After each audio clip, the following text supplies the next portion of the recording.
The most merciful thing in the world, I think, is the inability of the human mind to correlate all its contents. We live on a placid island of ignorance in the midst of black seas of infinity, and it was not meant that we should voyage far.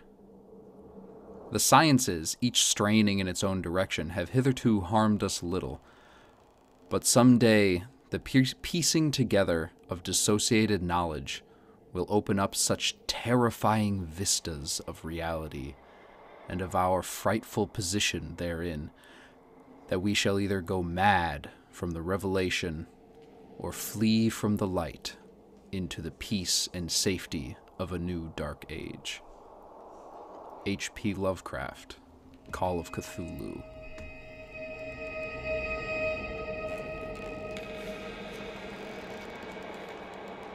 Thistle, Ermine, Tarabai.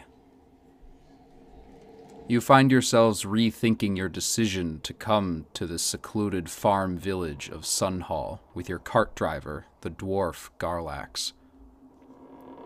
You've only been here for a few hours, and everything about this place seems off.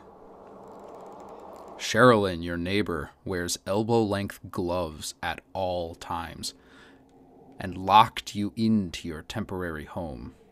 Whether that was an accident or not remains to be seen. She appears kind and giving, but her demeanor and the fact that you can't open your own door without her gives you reason to be wary of her and her motives. Sunhall itself is simple enough. Your windows look out on the town square, and you have full view of the temple from your front porch.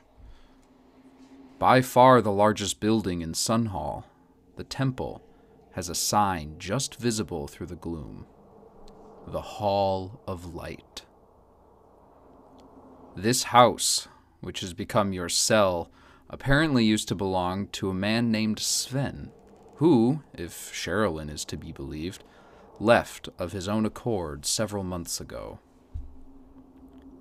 Having been locked inside by your neighbor, there is little to do but rest and investigate your temporary shelter.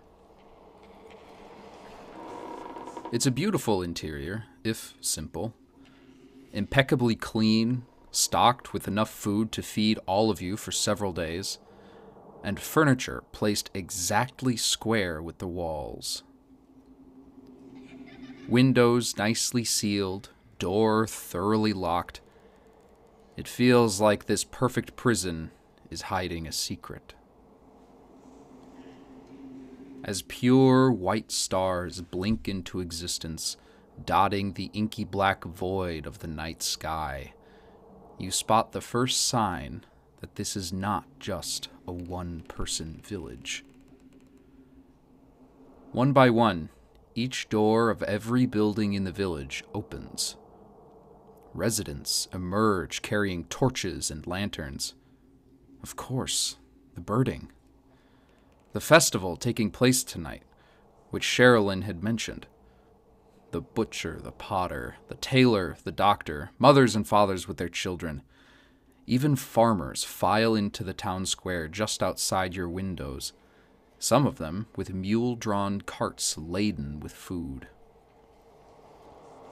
They all wear furs to protect against the night chill, and every single adult hand is covered with a glove or mitten. But the hands of the children are afforded no such protection. All in all, about 40 people fill the town square now, and two groups in particular catch your eyes. First are the figures coming from the Hall of Light. A trio of men, two large ones who appear to be brothers, maybe even twins, carrying the third between them. You can immediately see why he's being carried. His entire body is covered in old burns. His skin looks melted and refrozen in place, his joints locked in a fetal position as he is carried upright out the door of the temple.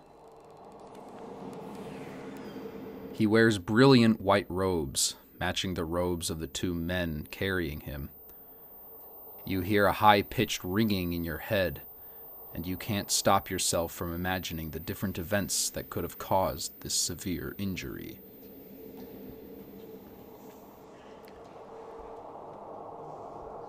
The second group that catches your eye is led by a lean, red-haired man with very muscular arms. The sleeves of his tunic rolled up, exposed to the cold. His arms show popping veins and hairless skin. He is the only adult within view that is not wearing gloves, though his hands are filthy. His face seems sunken, his eyes bloodshot, and surrounding him are about a half-dozen boys between the ages of 10 and 17, all with the same dead look as the man. The whole lot of them wear aprons, stained down the front, and they walk into the square with a slow, mindless gait.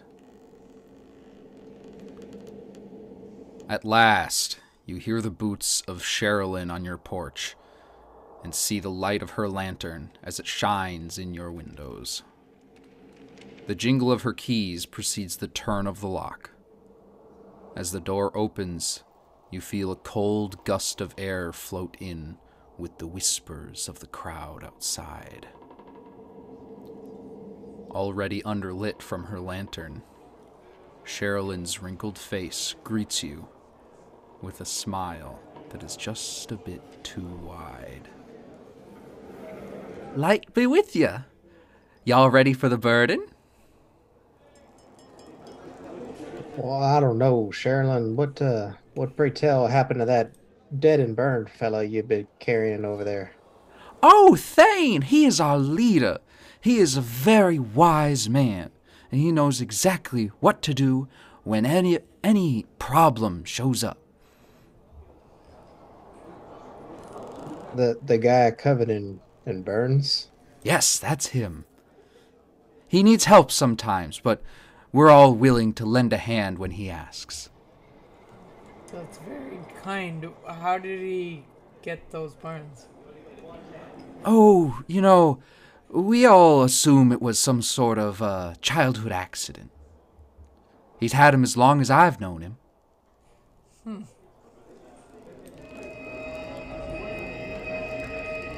Well, where's your dwarf friend? And you look around and you see Garlax has not come back from his nap. I just wanted to just take a load off. It's been a long journey. Oh, no, I insist. You have to see this. This is a once-in-a-lifetime opportunity. It's an event. You see, it's a natural occurrence that occurs in the night sky tonight. You chose a very good day to visit Sunhall. What is the birding? Oh, you're just gonna have to see. Come on, child. Let's go see. Well, why don't I wake Garlax up first? And, Well, sure. Saying that, I'm going to add over to the room that Garlax is in, which I'm sure has nothing wrong. I'm very terrified. As Tara heads back into the dark house, Thistle and Ermin, you two are just sort of standing there awkwardly. Sherilyn just outside the threshold of this house. Do I know anything about, like, nighttime sky occurrences? Go ahead and make a nature check. Around this area? Because I grew up around here. Okay. An moment. Nature.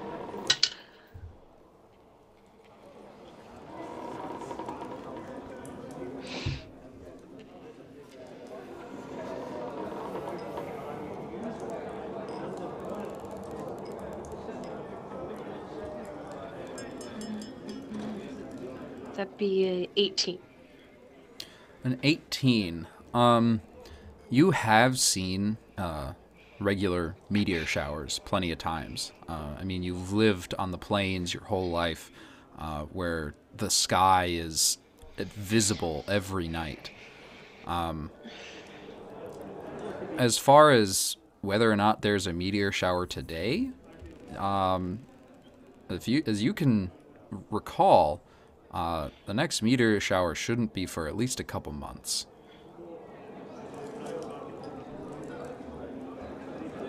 I'll look to Sherilyn. You said it, something happens in the sky? What happens in the sky?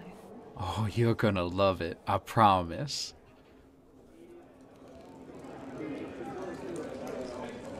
Do you know what it is? Like what happens? If it's meteors or something Well, yeah, else? but I don't want to spoil the secret. I mean, it's a sort of, you could say it's meteors of a sort.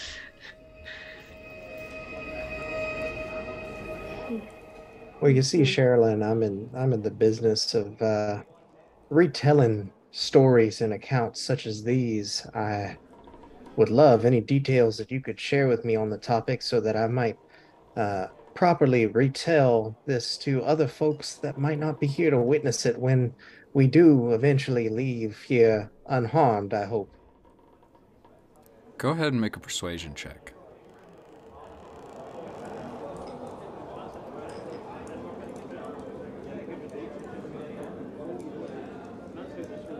That's an 11. Can I give him my help action thing? How do you help? I'd say, and I could figure out what was happening in the sky and why there are no plants or animals or insects here. It would help us a lot to understand. Yeah, you also go ahead and make a persuasion check. Okay, I'll try. Or actually, well, I'll give Ermin advantage for that. Persuasion check with advantage.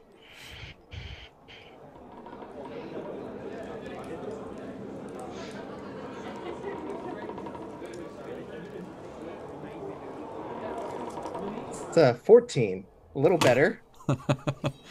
I've got a +6 to this, so. So it should be okay at least. Sherilyn kind of cocks her head at you, Ermin, and says, "Well, I'm not sure why you're saying that. What do you think you're gonna be harmed here? I mean, we're all. I mean, I know I'm the only one you met so far, as long as you didn't see any of the nice farmers coming in. But I assure you, we're all very nice people. And as for the birding, well, I'll just give you a hint. It's in the name."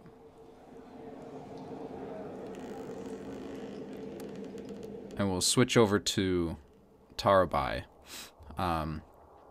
You knock on Garlax's door, and you hear, "I'm coming." Some shuffling. A bang. Garlax comes to the door, rubbing his elbow. "Yeah? What is it? I was hoping to get a night's sleep." We've been invited to participate in a town event tonight. Something called the birding. Do you know anything about that? What? No. I mean, was that the thing that the lady mentioned? Yes. She had mentioned. And she's made it a point to come and specifically ask after you, Garlax, so I don't know. I was raised to believe that's like a polite thing to do. So we should. Yeah, I agree. Alright, I'm coming. If I say no, she'll probably burn the house down with me in it or something. What? I mean, you saw her. She's creepy as heck. She is very creepy. Don't say that to her, though. That feels... No. I'm not giving her any ideas. Okay. Alright, just Let's go. give me a second. I'll grab something warmer. He goes, grabs a coat or a cloak, and he wraps it around himself and comes out. All right, let's go see what the hubbub is about. Yeah. Seems like a real big deal in this town. Like, everybody seems to be... Oh, there's more people here? Yeah, it's... Everyone's coming out of the house, the kids are out, it's... I don't know, it seems like a really big thing. Let's hope that they aren't all as creepy as our host. Leads away. Onward. We'll head back to the area of the house that everybody else is in. And once you get there, Sherilyn gladly leads you out. Doesn't lock the house once you guys all leave. You take note of that. But now that you're out in the open, you can smell festival food being cooked. It's pretty chilly out, like mid-November-ish if you're in the Midwest. So maybe feels like it should freeze tonight at some point, but it's not quite below freezing yet. As usual, there's no bugs at all that you can hear. There's no wildlife in the darkness watching the people, but the ambient noise of just festival goers is a welcome change to the eerie quiet that you've experienced since coming here. Well, I do think that you were asking after Mr. Thane. I think I can introduce you. Yes, I'd love to meet him. Yes. Well then, follow me. And she leads you winding through the people. You can smell fried food. You can hear people chopping up vegetables for a stew. And everybody seems to be having a good time. Normal, a nice festival. So it's a little Tara's actually going to lean over to Thistle on the way over and say, did you find out what this birding thing is? Do we have to do anything? Should we have dress nicer? Don't think it's meteors. That shouldn't be happening. She said it's in the name, so I imagine they're going to burn something in like a ritual.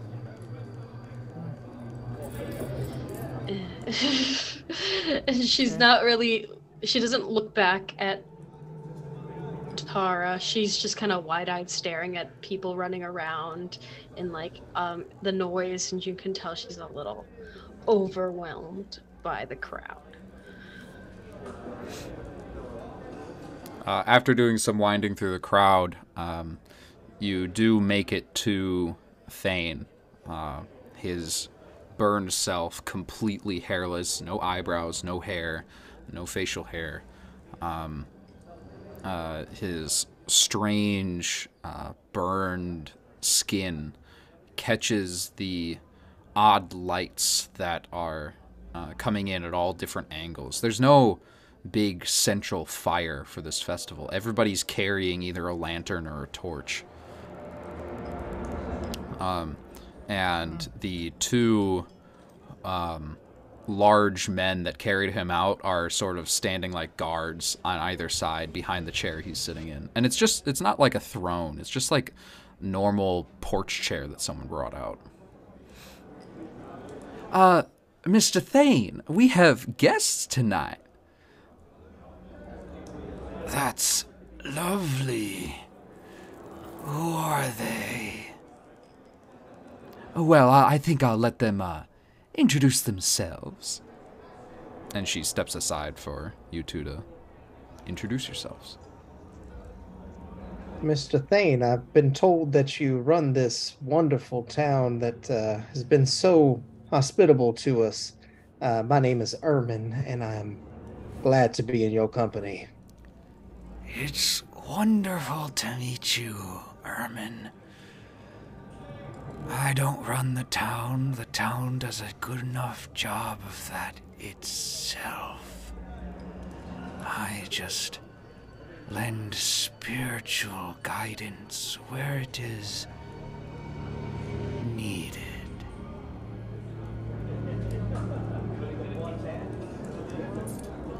Can I make an insight check?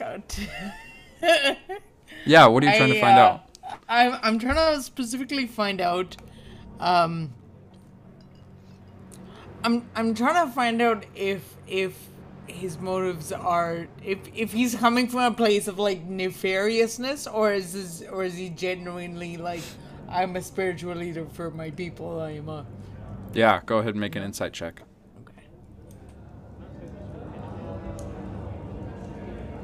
Excellent at insight with my natural 1.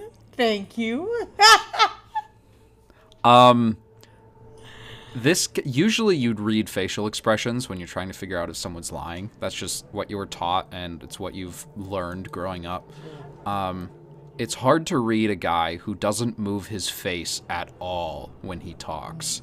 His skin feels like it's a mask of just like solid facial, just blank expression at all times. Makes him literally impossible for you to read. Okay, thank you.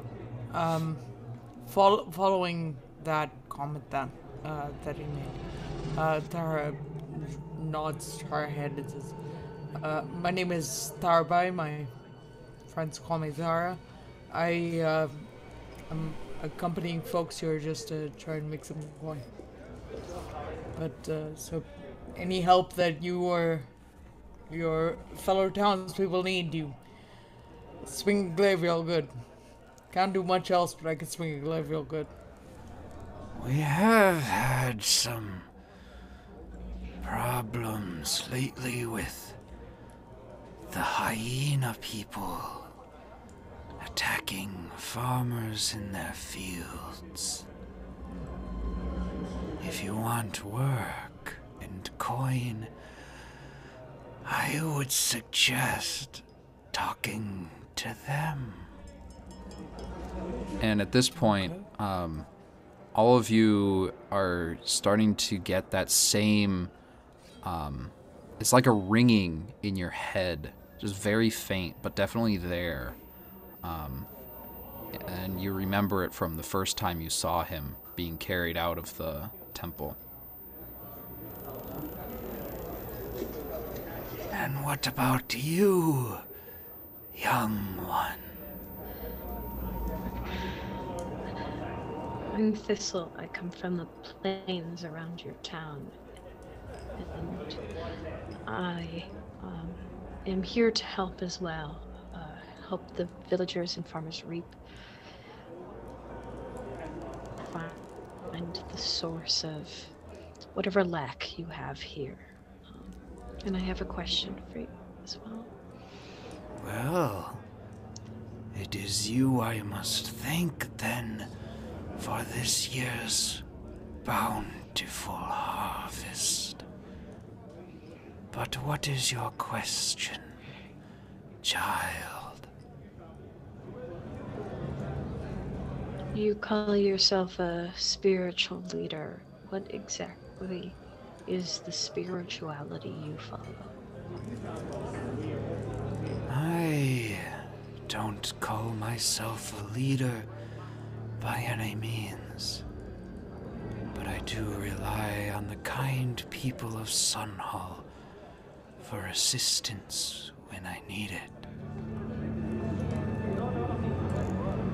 When they come to me with questions, I answer them as truthfully as I can. I give advice to mothers on how to raise their children, to young couples on how to ensure their life is filled with a spark of light the rest of us find so much joy in.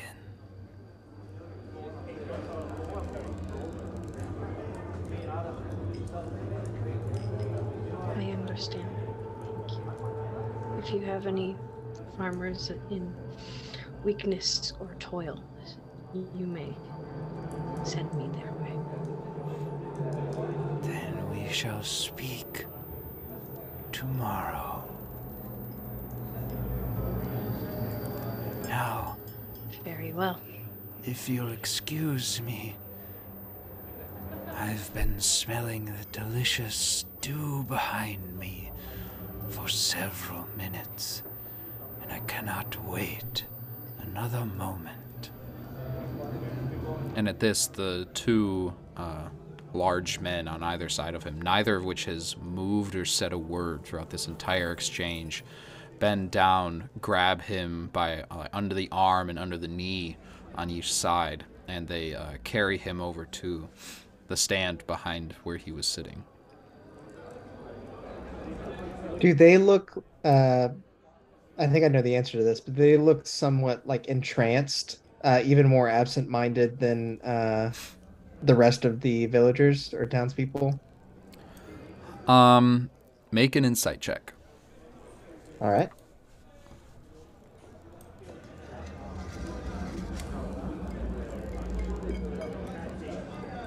23. Nice. I've only got a 4 to that one, but I'll take it.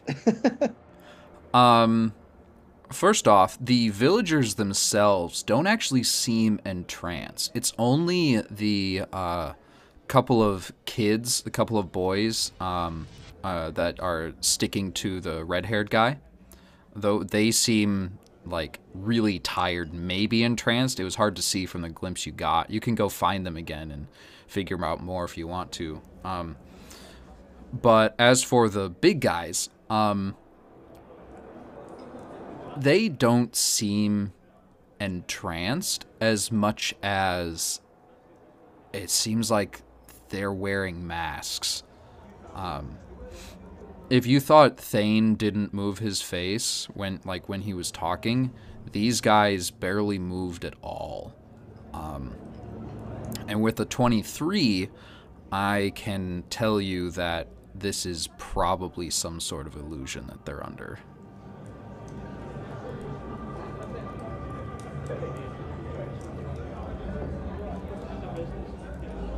Well, is there anything else that you three would like to see? I'm just here to guide you around. I'll let you wander if you want to. I mean, I do have friends in town I'd like to catch up with. Sherilyn, I would love to wander myself and take stock in all that your lovely town has to offer, but perhaps you could point us in a suitable direction. What do you suggest? Oh, well, the candied apples at the stand just over there are to die for. Well, thank you much. I will help myself to those.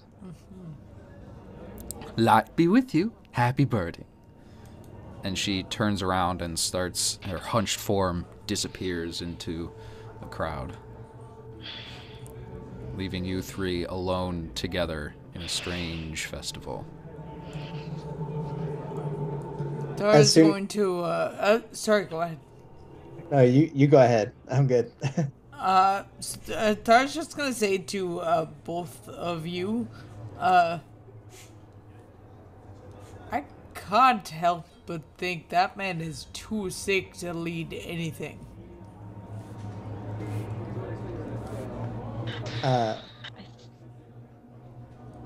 Ermin is sort of sketching his Mr. Thane's form in his book, and he kind of responds to you.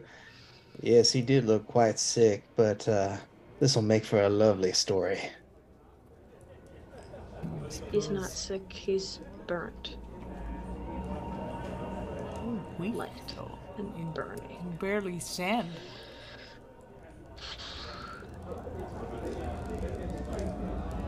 Oh, Let's go get some candied apples. I don't know about you guys, but I haven't had one of those in a while, and I love candied apples. I do favor treats myself. And as Ermin sort of smiles, you see his yellowed teeth. Maybe he likes sweets a bit too much. Yeah, and as Thistle is getting visibly more uncomfortable with the crowd, you see Thara's like sinking in. Like this is clearly her element, and she's really enjoying the energy and like the festival, and is probably enjoying herself a little too much and not paying attention to the general ominousness.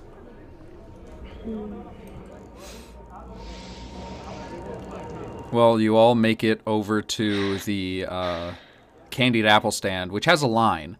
And as you're waiting for your turn, the red-haired guy and his half-dozen sons, or maybe just, people that kids that follow him around, get in line behind you.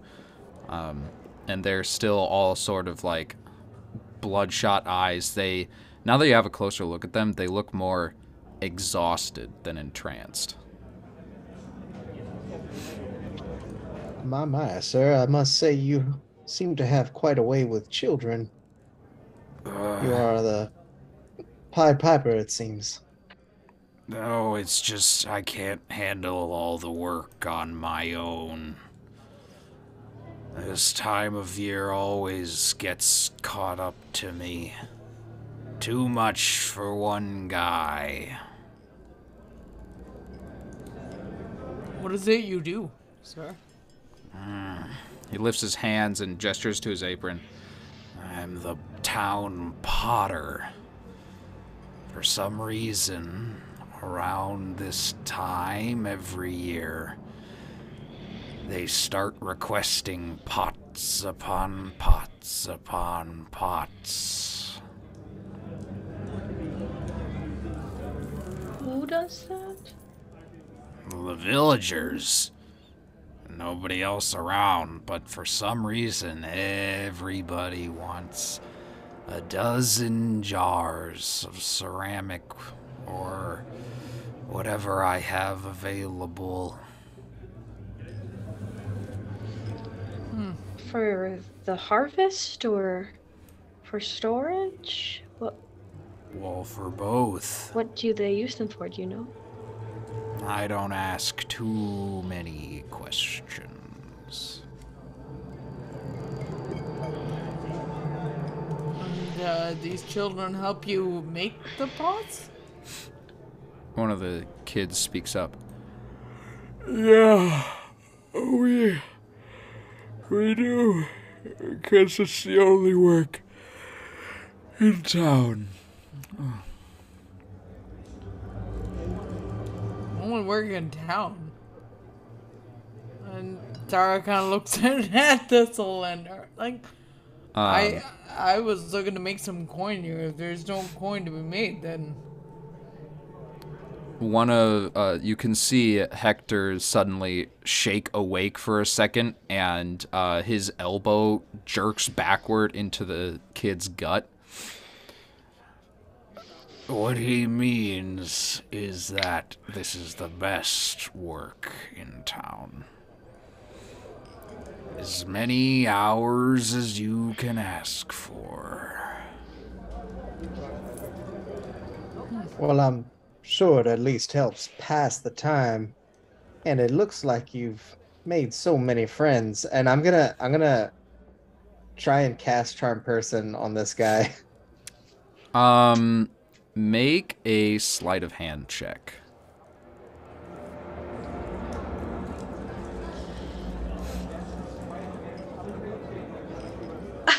That's a 12. As you sort of like put your hands behind your back to do the somatic component of the spell, and you weave the magic into your words, it seems that he actually is definitely exhausted because he does not pick up that you're casting a spell. and you feel it take hold. Oh, actually, he gets a save first. Yeah, you feel it take hold.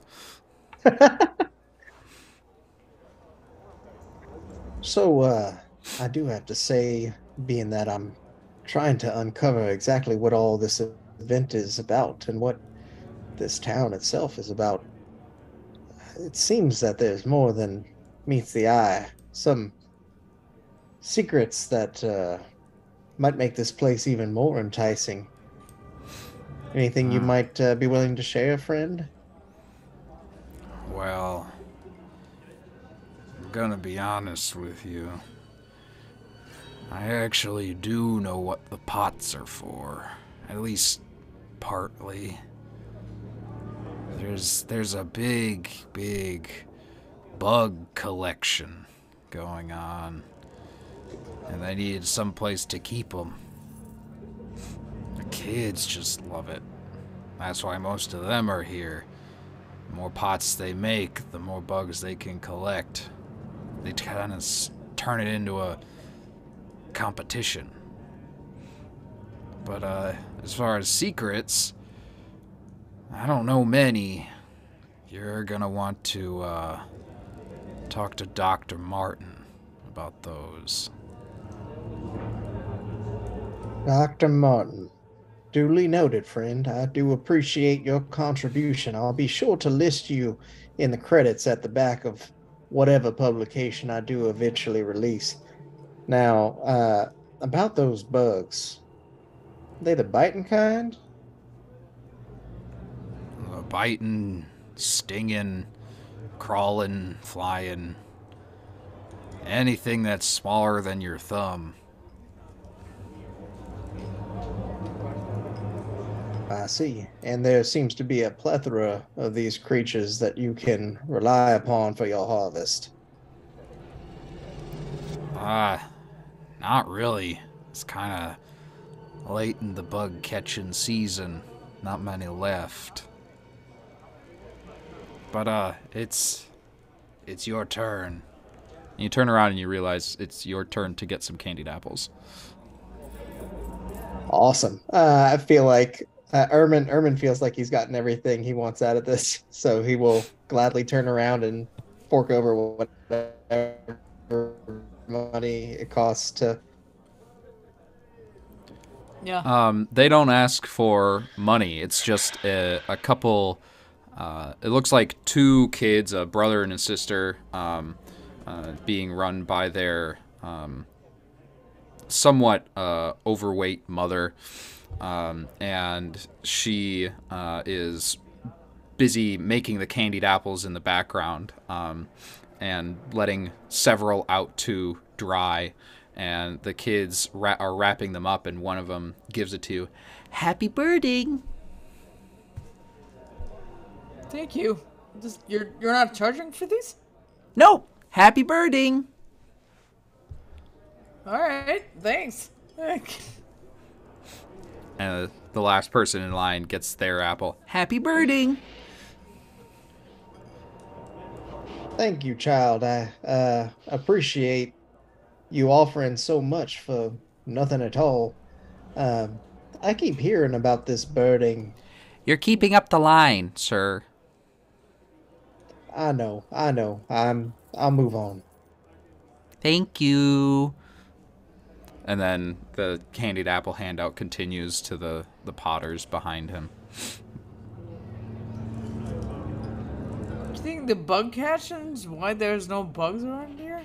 There's bugs everywhere I go, but there's no bugs here. That's the strangest thing in all of this to me. There's bugs everywhere. There's no bugs Wish you here. asked them why they took bugs. They have to be using them for something. So, I'm gonna back a little bit off from the crowd because A, I don't like it, and B, I'm gonna cast detect magic.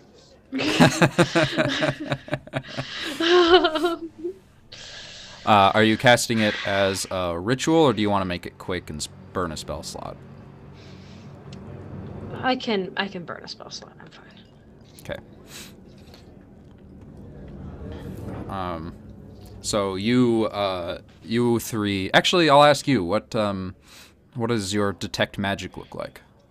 It's an aura that you can see any magic within 30 feet for 10 minutes. I guess it looks kind of like what I'd be used to seeing on the plains. So 10 feet in front of me, my vision kind of goes almost nocturnal, and it would kind of look like blowing grass in the wind with like little seeds and bugs kind of flying off of it, and like an orangey green hue. And as your eyes flash, you look around and there's nothing magical within 30 feet, but you're standing far enough away from the crowd where you didn't expect to see anything.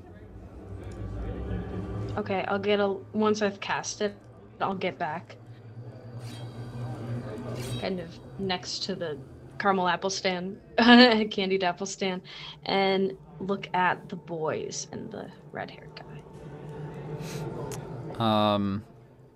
They have their apples, and as they're walking away, you sort of like sneak up behind them a little bit. One of them does notice you, but doesn't really pay you any mind.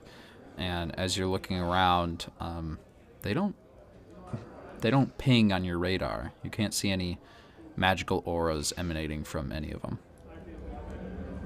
Okay, I'm gonna just keep my eyes on the crowd then, and kind of be surveying for anything at all. It lasts 10 minutes. Do I notice her doing detect magic and searching for that? I have the same spell, so I'm wondering if I might recognize some casting traces of it. I don't know. You wouldn't know what exactly it was that she cast because she uses a different kind of magic, but you do see her cast a spell and is like looking around the crowd. I'll walk over to Thistle then and just sort of lean in and almost whisper, if you're looking for something unnatural, I would suggest maybe taking a look at Mr. Thane and his two accomplices. I'll get my eyes over to where they are. They were by the stew. I'll try to find them over there. You all sort of stick close together, and as you get closer and closer to Thane, you can start to hear that whining inside your head again. And Thistle, you can see that all three of you have this strange purple aura around your heads. Like us? Yeah. Like ourselves? Not them? No, not the villagers, you three. As we're walking up, you watch Tara just like hit her head, like just like trying to get something out of her ear, you know. So the magic's not like coming from him, it's just over us. Make a perception check. Okay.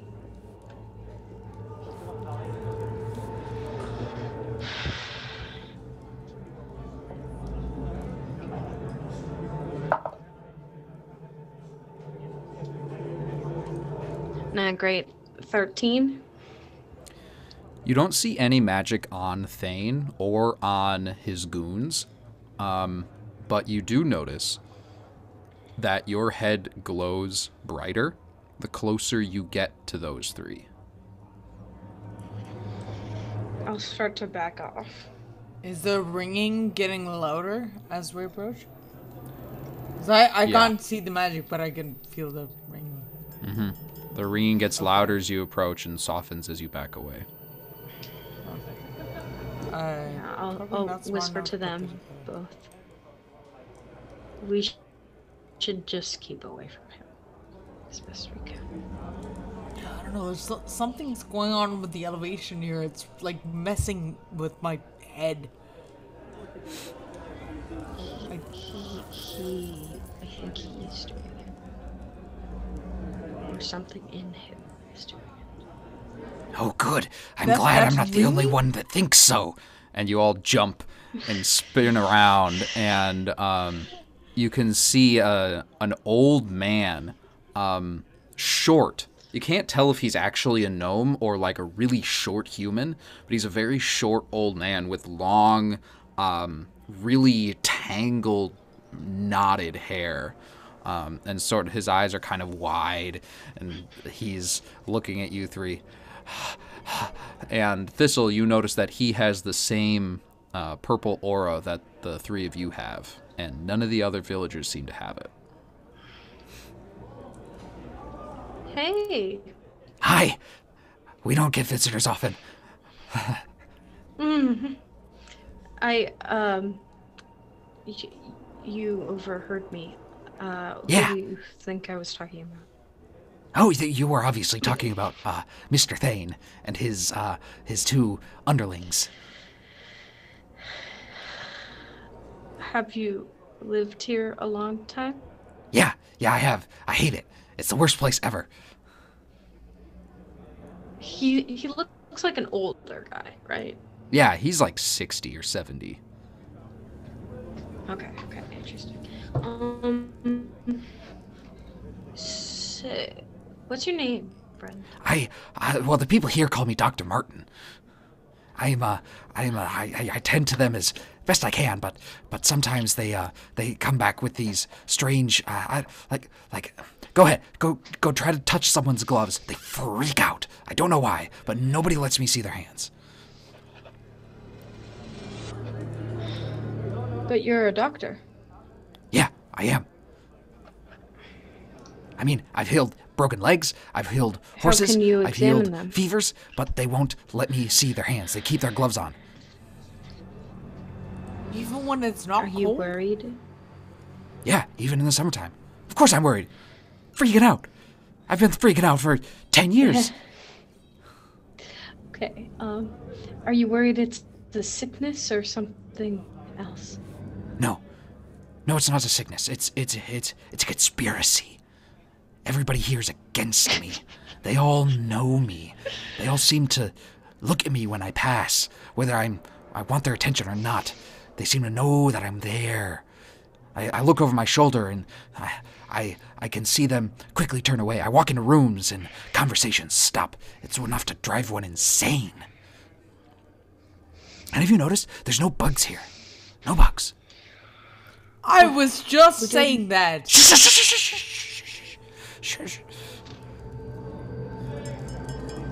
We did. They are. It's strange. Yes. That ringing. I can't. That ringing is. Can we move somewhere else? Because Yes, please. Ringing Yes, please. I'd like to move away from the crowds. Let's go between those two. And he points to an alleyway between two houses, and starts walking there briskly. I'm following. Yeah, same. Follow, yeah. I think I know the answer, but he doesn't have gloves on, does he? No, he does not. Okay. Is this your first burning, friend? No, I've seen it before. Oh, look, it's starting. What is it? Everybody's being very cagey started? about it. Look, What? you can see it. And as you turn around, you're all sort of like in the entryway to this alley, looking out at the people, and they've all sort of stopped moving, and they're being quiet. And then suddenly you hear a cacophony of birds, just songbirds, crows, ravens. They all suddenly fly out of the. They were hiding in the grasses and the trees surrounding the village, and they all fly upward and spread out from their dark cloud that blots out the stars. And as they do, you can see another star form and fall, and then another one, as the birds light up and fall to the ground. Suddenly, all hundreds of them, birds catching pure white light as this strange white fire suddenly ignites on their feathers and sends them careening back to Earth. And you can start to hear them land on houses. And the people, the villagers, are starting to cheer at this. Do any land near us? Yeah, one of them actually lands like 2 feet away from you. It makes you jump. I'm gonna go grab it. You pick it up, and it's like a finch that you could hold in 2 hands, completely blackened and charred. Like it just got burned. Like nothing else happened to it. Mm-hmm. Just nothing magical on it. Nothing magical. GM, I have a I'm gonna meta keep question. I'm sorry. Just to better understand what's happening. Birds are showing up, grabbing light, catching fire, and then falling, or they are flying up, turning into light, and then falling. It's like the birds all suddenly tried to escape into the air, like they knew something was about to happen. And then as they're flying away, once they get to a certain threshold, they catch fire in this brilliant white flame, like burning magnesium. Got it. And it looks like stars falling to the ground. And once they hit the ground or hit something, the light winks out. Got it. Okay. You actually see a child run over to another one that's sort of near you, pick it up, and picks up a crow that's like quite large and brings it over to his mother, and he looks up smiling, and his mother ruffles his hair, and she says, "You know what to do." And he looks up at her and just takes a bite out of the bird and rips the bird away from his mouth, and you can see it's blackened on the outside and raw and bleeding on the inside.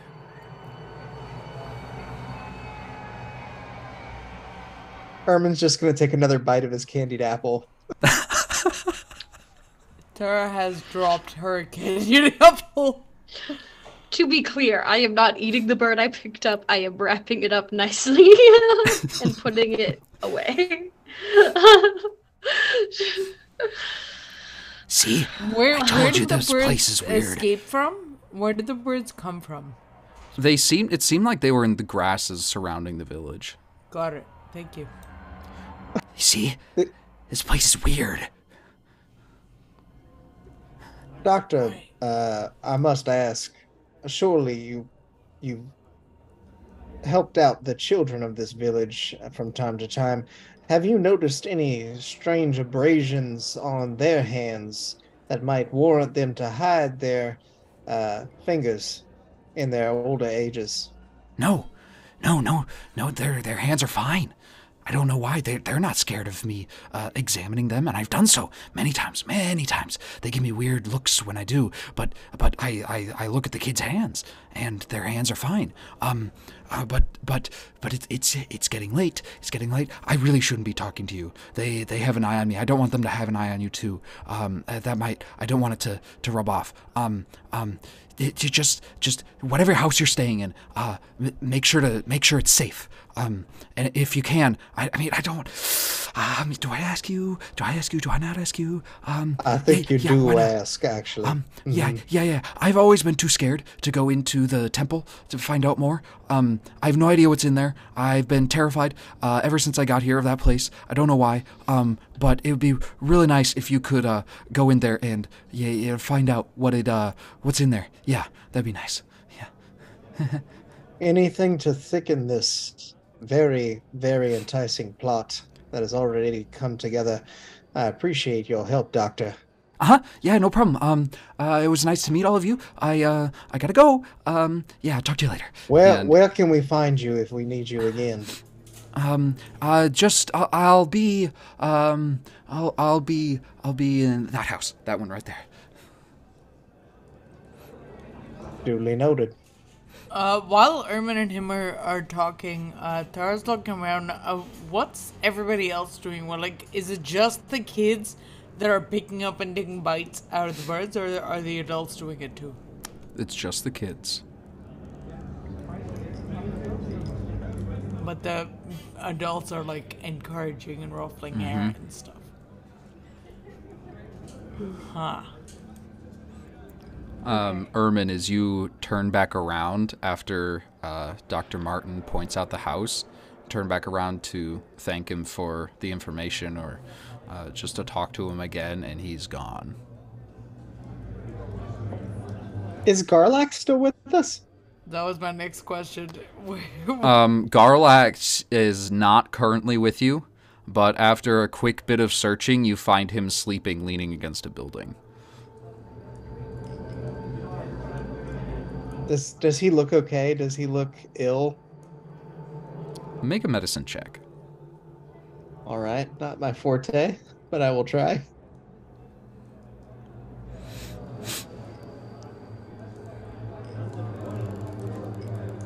I am a jack of all trades with a 16. You are relatively certain that Garlax is not suffering any ill effects from anything except for maybe exhaustion. Garlax, my friend, I know you were invited to this this celebration, but you look tired. Well, yeah. Perhaps you should head back. Sure. I can do that. Yeah, thanks. After one stays up all day and all night driving a cart, it kind of gets on you after day 3 or 4. I'll be... yeah, you know. You know what I find helps soothe me into a deep, deep sleep whenever I am wanting for dreams? Some is terrifying tale?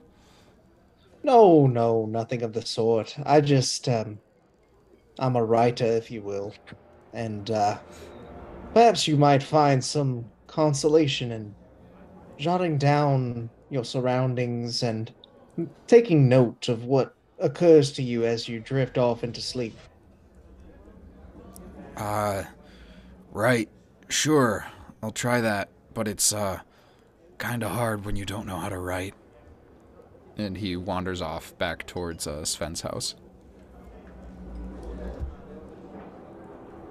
It seems my ulterior motive has failed us. I'm not paying attention to any of that shit. I am watching, I'm taking very specific note of every single bird, their species, that is on the ground, that the kids are picking up, that are flew. Make a I want to nature figure check. out. Do you want me to tell me what you I'm want to trying figure out first. Are these birds predators to insects? Yeah, go ahead and make a nature check. Do they hunt insects? Jeez. Alright. What's that? That would be 18. With an 18, you do notice there's no raptors. There's no carnivore birds. They appear to only be... yeah, there's also no hummingbirds either. Yeah, actually, every single one of these birds eats insects. They either eat insects specifically, or they are birds that eat insects and other things.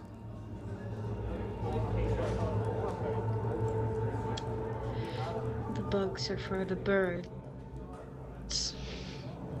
There are no birds anywhere else. They collect bugs to lure the birds here. I tell the group. is a strange custom, but not anything. I mean, everywhere has strange customs. So it is disturbing. That is true, but it doesn't seem harmful.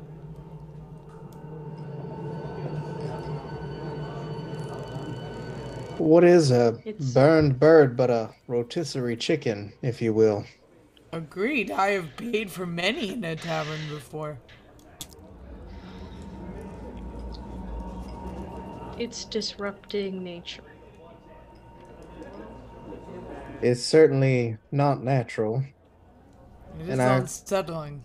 could only wonder if perhaps the doctor's ramblings might have some tinge of truth to them. Maybe we should check out the temple while our good friend Garlax gets his much needed rest. It is a good idea. I don't much like doing things for free.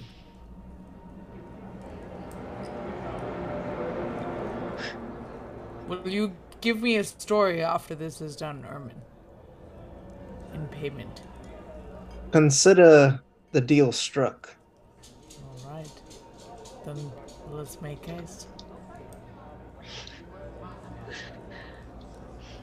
You make your That's way a over good to... deal. You make your way over to the Hall of Light. The doors are wide open, but the interior is completely dark. It is slightly away from where the festival is happening. Again, there's only like 40 to 50 people in the village total. So the actual grounds at which the festival is taking place are quite small. But you go over to the front doors and peer in, and remind me, do all of you have dark vision? Yepers.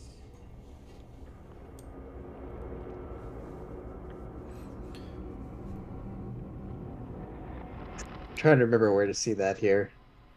I think so. furbolgs do. I think so too, but I want to make sure. Okay.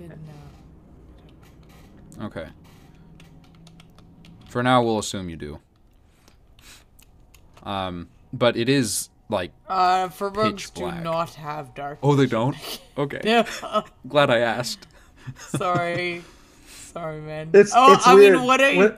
When I'm like, I was looking for it and I was like, I don't see it on here, but I feel like it should be there. But it makes sense that I can't find it because I don't have it.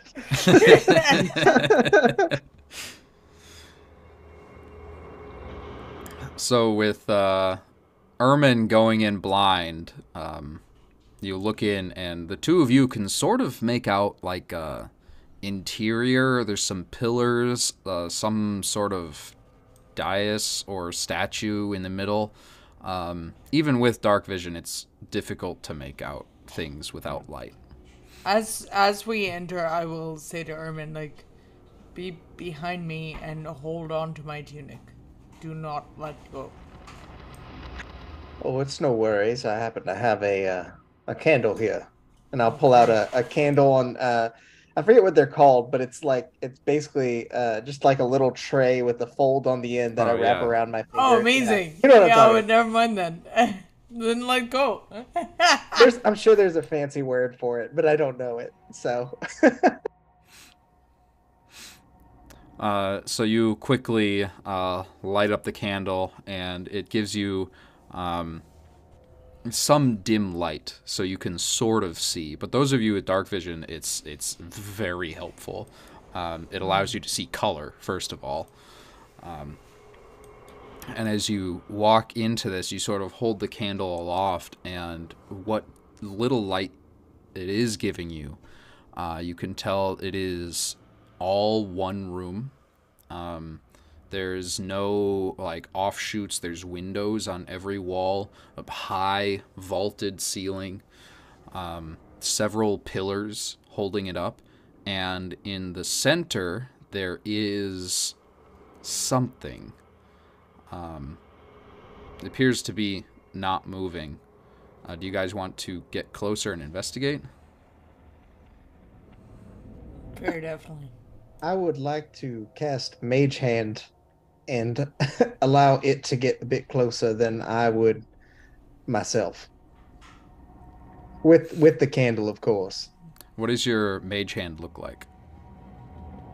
Um, so my Mage Hand is basically a form of my own hand, but sort of dead and decrepit with like old sores, wounds opened up, a finger missing, um, just a couple joints down. And as he casts it, he kind of like chuckles to himself, and you get the feeling that perhaps Ermin uses this as a prop in his storytelling on occasion, uses it to maybe like sneak up behind people and grab their shoulder at key moments. Love it. As Ermin's dead mage hand holds the candle, lifts it closer, plunges the rest of you again into darkness, but illuminates this central structure, and it is a statue. It is a statue of a cube, and it's just a plain cube, very large, maybe 4 feet on a side. And it has this pedestal that's even bigger than it is, obviously. And as the light illuminates it, you can see that this cube looks like it's sweating. This, like, opaque, milky liquid that slowly drips down onto the pedestal below it. And you can see it's actually floating maybe 2 or 3 inches above its pedestal. And the liquid that it's excreting, it appears to be like stone, cut from the same stone that the rest of this building is, the pillars, the floor. But the structure that's holding it up has little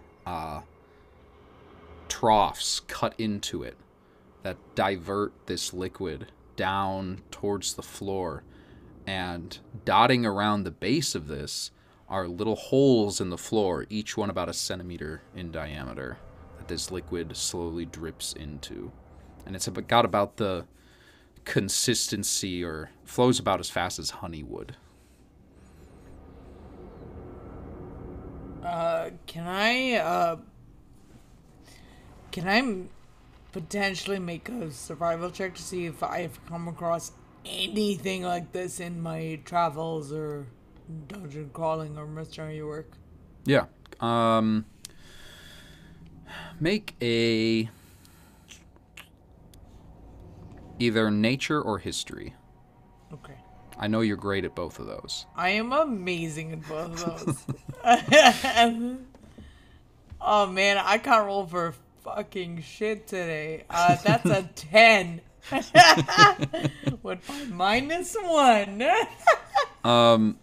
You notice that it's not like pure white. There is like a yellowy sheen to it. But you have absolutely no clue what this stuff is. Okay. Does it have a smell?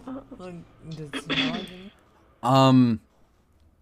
The cold air outside has done a number on all of your noses.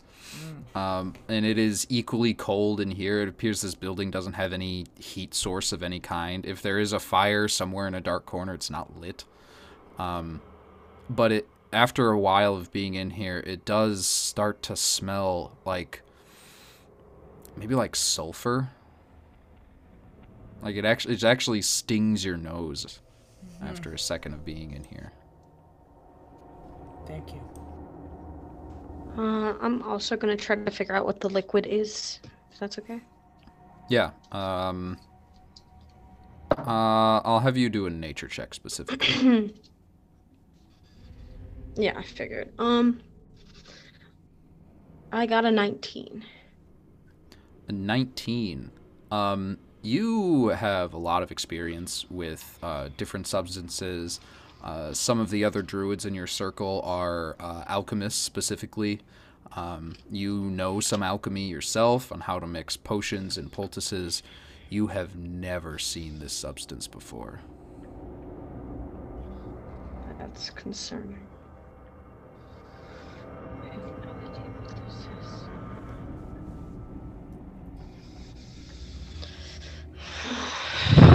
Is there anything else in the room? What was Ermin doing while Thistle's looking around the room? I was gonna have my mage hand set the candle down on the floor, and actually like try and push against this this statue that is oozing. I want to see if it like does anything to the mage hand, or if it how it interacts with it, basically. Thistle, go ahead and give me a perception check with disadvantage. Ermin, as your mage hand presses against the cube. Yeah, but it is completely dark in here. So you'll still have disadvantage. As your hand presses against the cube, it is floating completely detached away from the pedestal, and it does actually move very slightly, but it seems to resist more against your mage hand the further you push it away. And as you bring it back, your hand has some of the yellowy, white, milky substance on it, and it doesn't seem to have any effect on the magic. Does the cube sort of return to its position over the pedestal, or does it stay where it was pushed to? It does slowly return.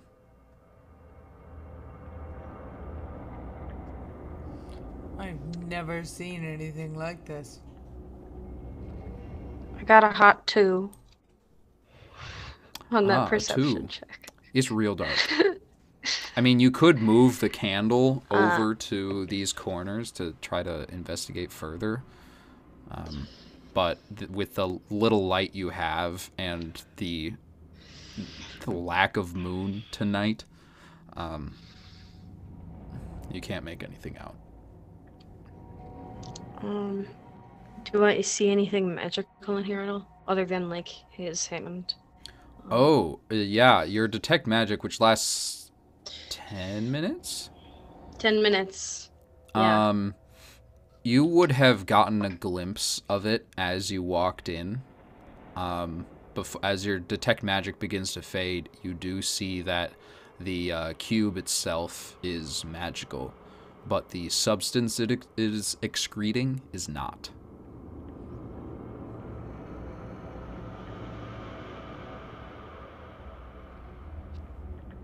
Well, it is magical, and it messes with magic. Thank you. I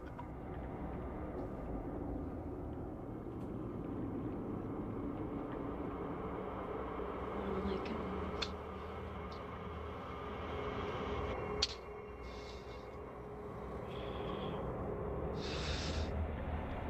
There's nothing else in here.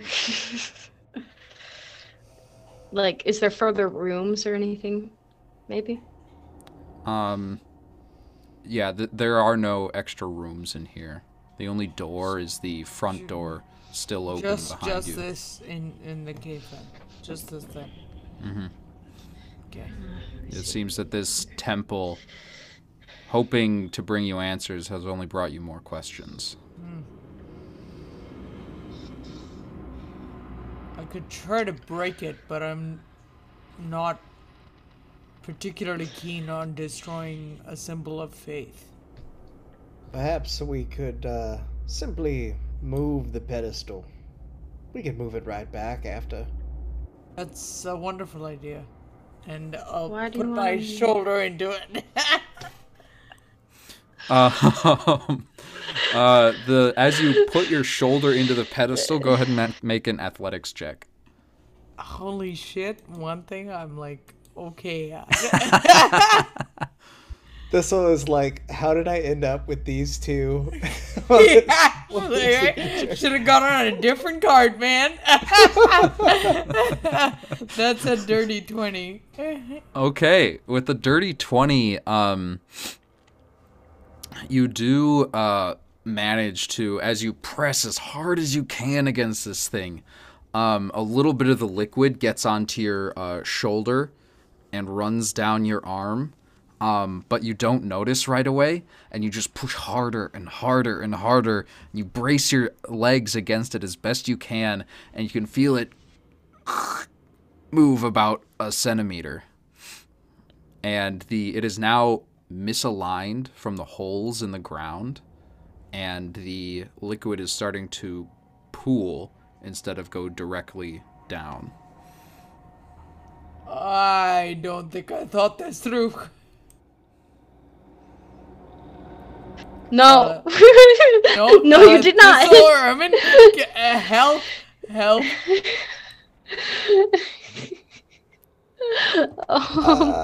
me a sec. Give me a sec. I'm I don't gonna have it. use the mage hand to like wipe off whatever is on her if she hasn't And since noticed. the mage hand already had some on it, it only makes the problem worse. Oh no! Does it burn? What does it feel like? Your arm begins to go numb, and I need you to make a Constitution saving throw. Oh no! Oh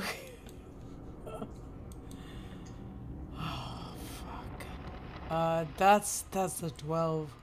Probably not enough. Okay. Yeah, your arm is numb. But fortunately, it's only numb, like on the. Okay. It's like a topical anesthetic, so you can still move your arm around just fine. Okay. But okay. like touching here, you can't feel anything. Oh, it's made my arm go numb. It's made my arm go numb. Nobody, don't touch it. Don't touch it. Especially if you're gonna need to use your hands to cast spells.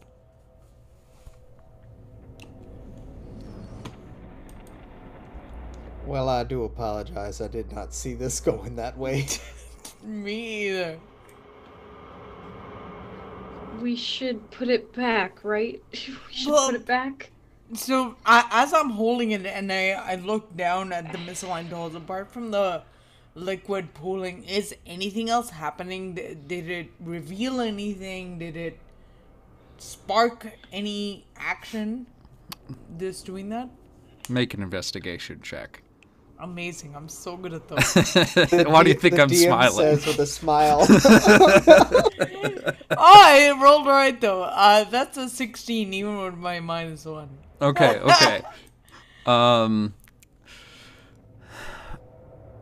Told you guys, I can swing a glaive good. I can't do much else good. It looks like the stone underneath the pedestal where it was is a slightly different shade from where the rest of the stone was. But with a 16, you understand that that's because this pedestal hasn't been moved in decades, maybe centuries. And as you're like down there investigating this, you hear a low hum. And then it stops, and it slides back into place. Did you hear that? Did you hear that? Oh, I did. Wait. The pedestal is moved back into place? All on its own. Okay. See? No problem. We didn't break anything. No, but stones shouldn't move without being moved. I I'm don't sure know there's much a about reasonable things, but I... explanation.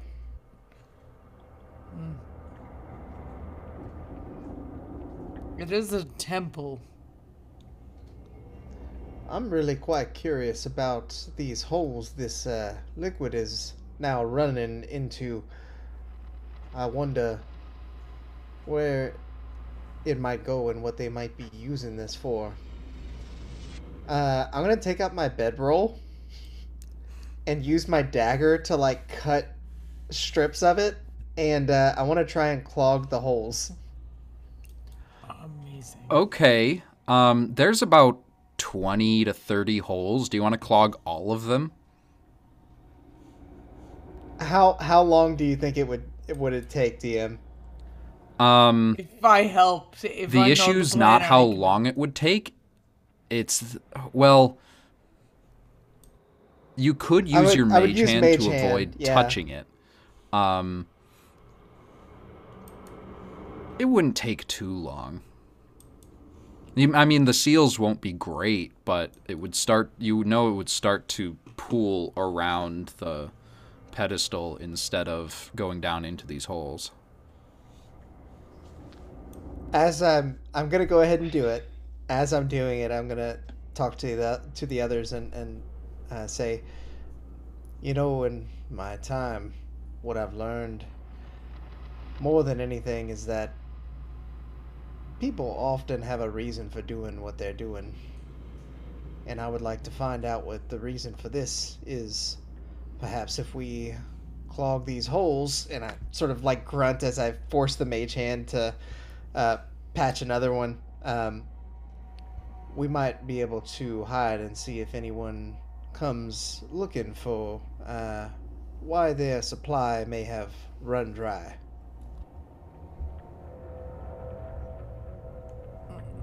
I think you're onto something, Armin. I don't know if you are. I don't think we should be causing trouble. I have been wrong Regardless. before.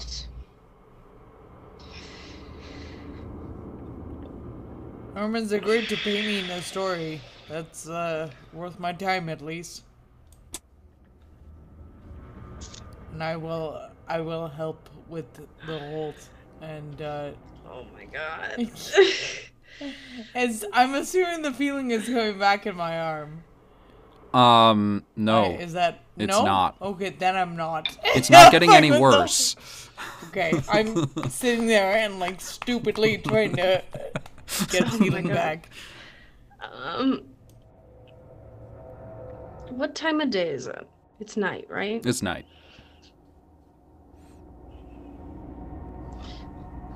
What kind of worship do you think they do here? Not any, like, all the churches and things I've been to, there's like seats and stuff. There's no seats and stuff here. They worship light and fire. Don't you need It's seats? obvious. No. Hmm. I mean, there are people that worship the earth. They don't have seats. But they don't have temples either. They just worship the earth. If you have a temple, you gotta have seats. At this point, the holes are all clogged and the liquid is starting to pool.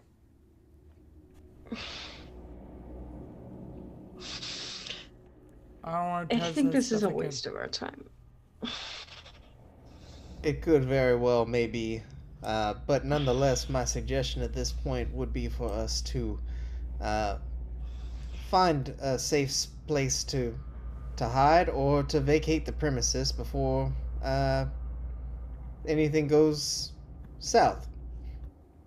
We should probably go back to Sherilyn's house, or the house she gave us, so they don't suspect anything. And we can come back tomorrow and I can do a spell that can tell us more about this thing. Seems easy enough. I would like to check on our friend Garlax. Yeah, make sure nothing strange has happened to him.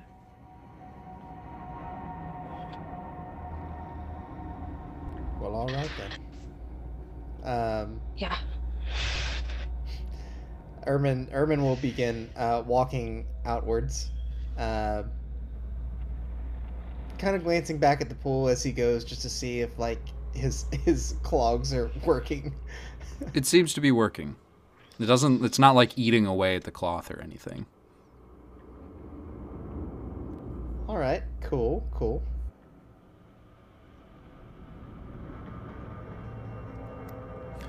So you all make it back to... It seems like the festival outside is starting to die down. People are starting to go home.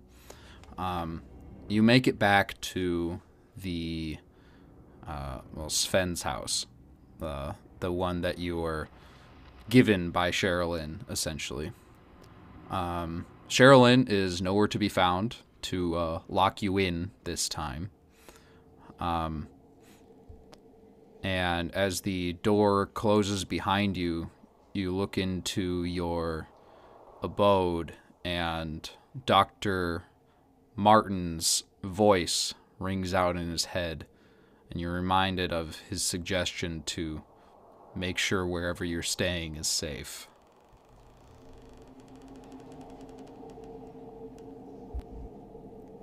I'm instantly gonna go to Garlax's room and check on him. Sealing up doors and windows. Yeah, I'm just checking. Yeah, checking things in the house, looking for traps and shit, I guess. In that case, I will have you, Thistle, make a investigation check. And I'll have Tara make an investigation check as well, as you're sealing up the door and windows. And Ermin, you go to Garlax's room, and you see him just climbing into bed. What is it? I was only coming in to make sure you made it in safely. Glad to see you're doing well, Garlax. I'll leave you to your sleep. What are you doing banging around out there? Well, we're just making sure that this place is safe. You only just now getting to bed. As you say you're making sure this place is safe, he freezes, and his eyes go wide. I think I'll help with that. I don't think I'm going to be able to sleep without making sure now that you've said that. My apologies. I didn't mean to startle, though by the smile on Ermin's face, he certainly did. He's very happy to have startled. But we will certainly accept all the help that we can get, my friend. All right, I'll help. Thistle, what'd you get for your investigation? I got a 10, but I might throw up a detect magic with it. Just in case. Okay. And Tara, what was your investigation check? 11. So, Tara, you notice that the windows that you are going to go seal are already sealed. There's like this, there's like some sort of like caulk-like substance around the edges of the windows, so they are sealed shut. No air, no nothing is getting in, and they cannot be opened. Huh. Right, well, suppose I don't have to do that. Garlax is going to go out and help Thistle. So Thistle, go ahead and make another investigation check. Friends helping friends. It's better, 19. And I did do a detect magic too in this time. With a 19 and a detect magic up, you are certain that nothing in here is magical.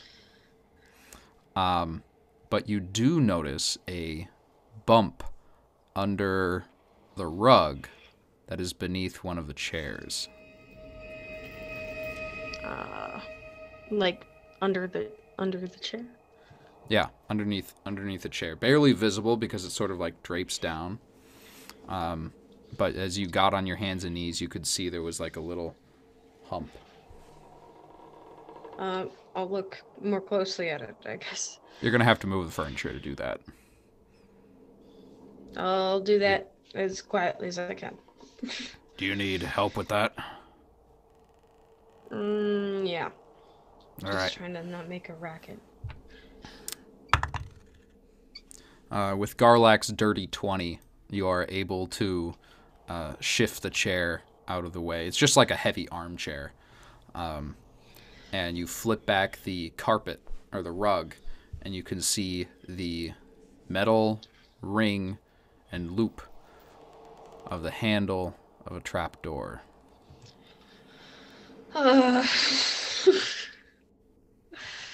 Guys, I'll call the rest of them over. We got a situation over here. A Oh trapdoor. my. What a lovely secret that you've uncovered.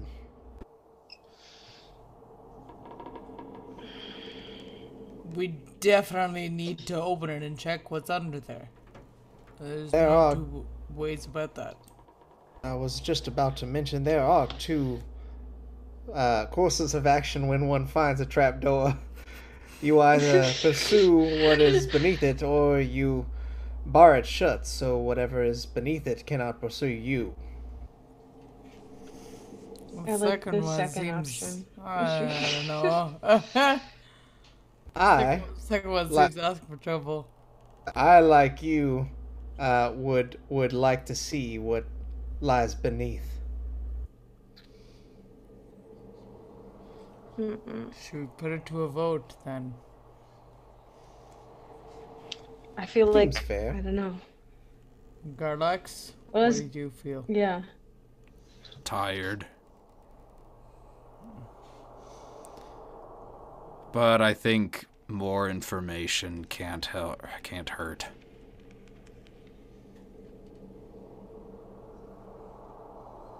Then I'm outvoted. Right. Perhaps you should stand back then, Thistle. Whatever is in there, should there be anything in there, I will promise to try and keep you safe. That is something I should be able to do. Okay. I'll stand back.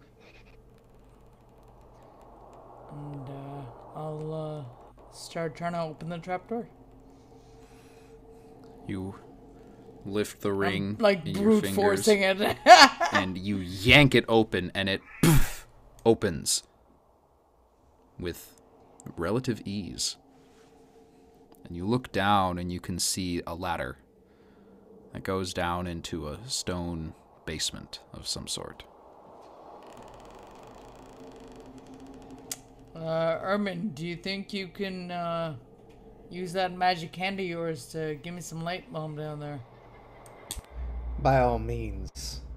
And the mage hand comes back, looking just as decrepit as ever, holding the candle, and begins descending down the ladder.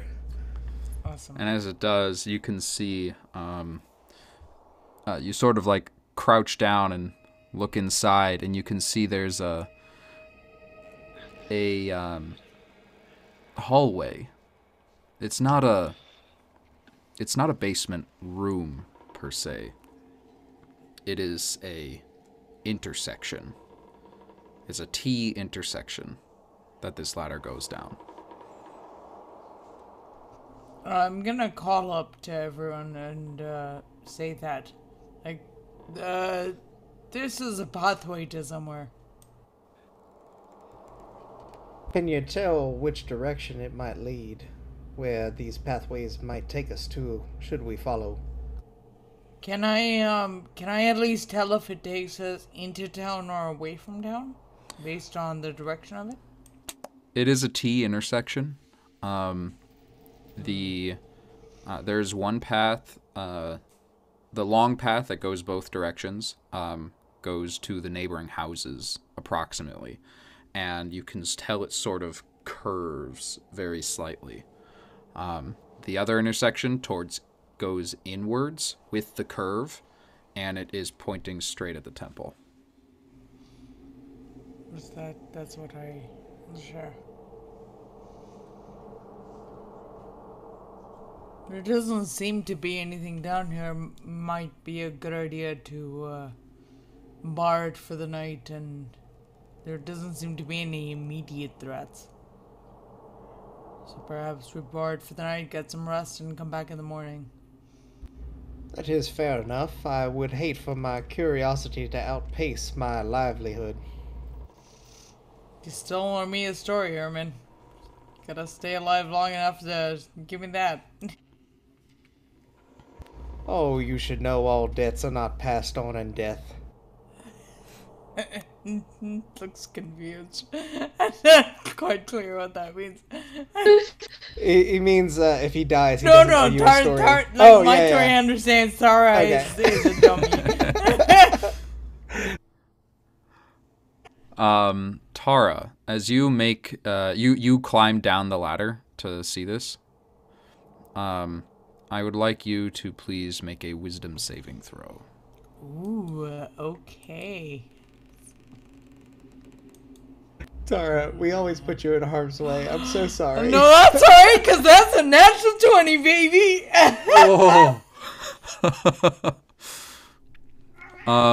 As you make to climb back up the ladder, you can feel like a chill, like someone blew on the very back of your neck. And you spin around and look down, and you can see a white light down the tunnel that leads towards the temple.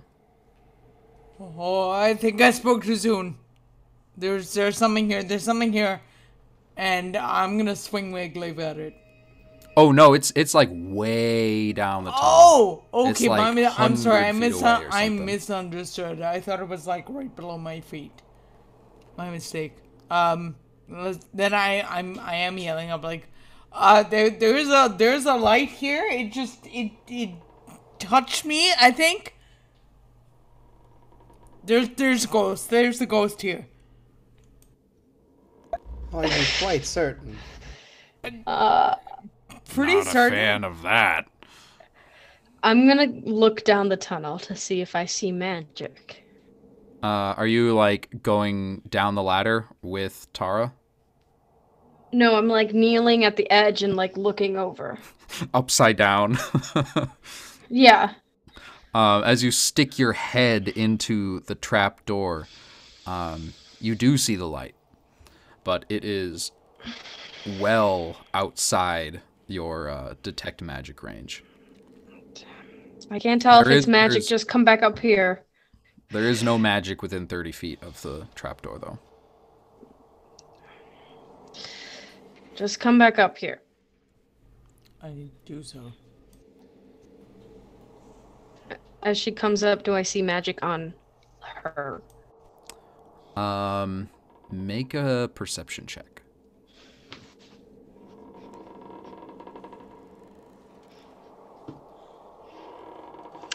I think that's flat.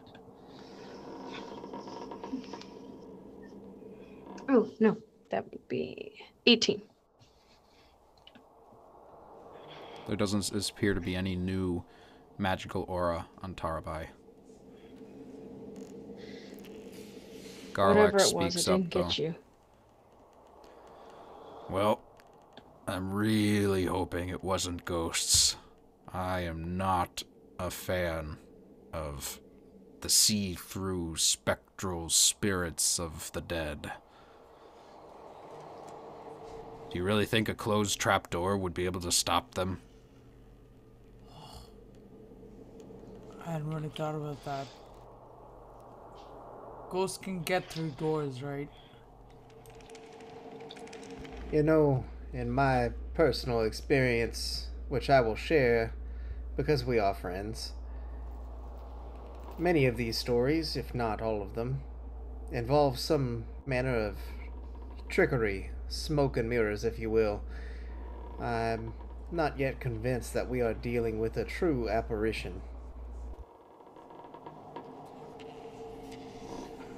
Well, I'd feel safer if I took first watch anyway.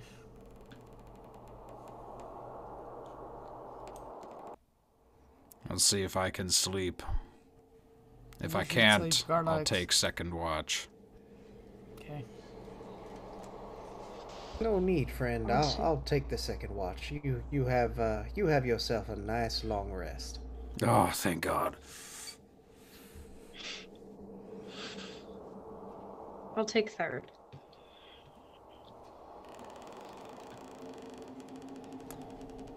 You all find beds for the night. Garlax with his room already claimed. Fortunately, there are enough rooms where you can go sleep on your own if you so chose. But Tara, you stay up, staring at the closed trapdoor for 2 hours. Go ahead and make a perception check. Okay.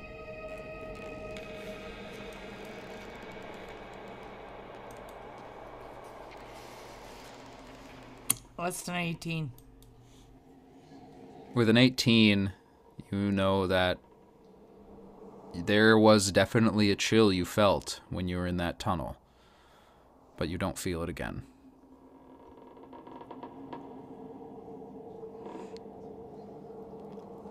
With that, Ermin, you naturally wake up after about 2 hours.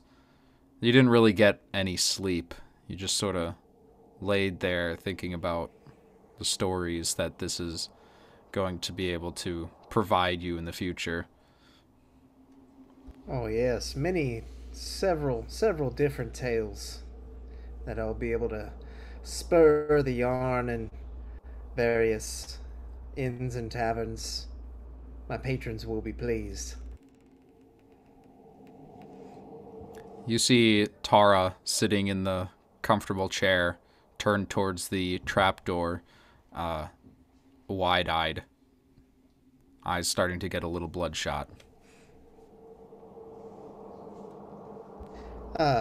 Tara, if you would, you could rest your eyes now. I will assume your position and stand watch, vigilant through the rest of my time. Don't take your eyes off that door, though. I would never. All right. And with that, we'll find somewhere to put my head down. Ermin, make your perception check for your watch.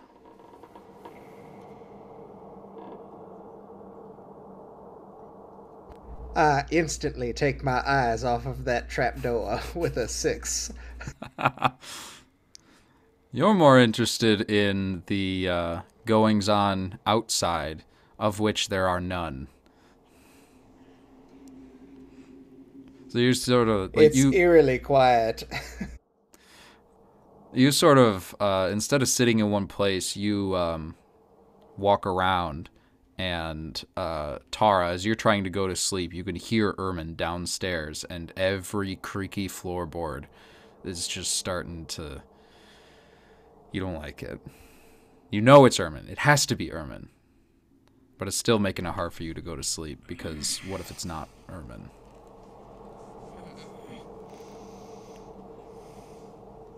After 2 hours of pacing and wandering the house, making sure that the trapdoor is indeed the only threat, Garlax finds you in the hallway. So, trapdoor all right? It seems safe enough. Good. I'll go make sure. You go get the rest of your shut-eye.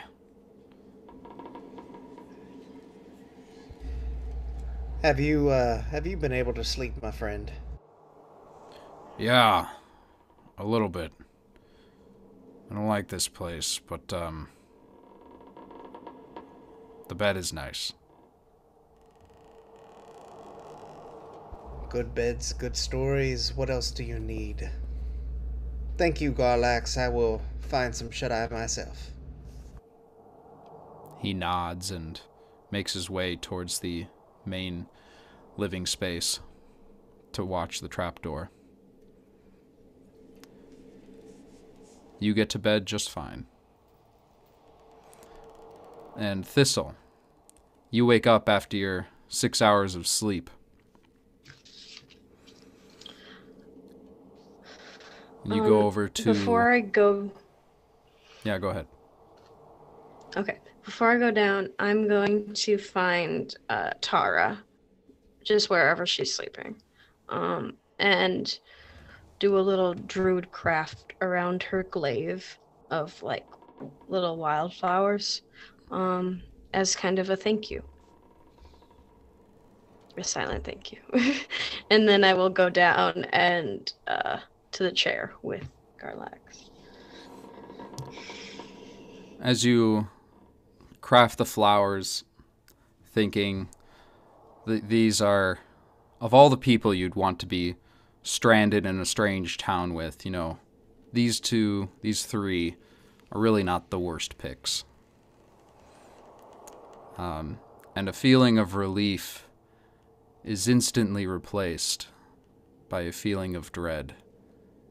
As you go into the main living space, there is no Garlax, and the trapdoors open.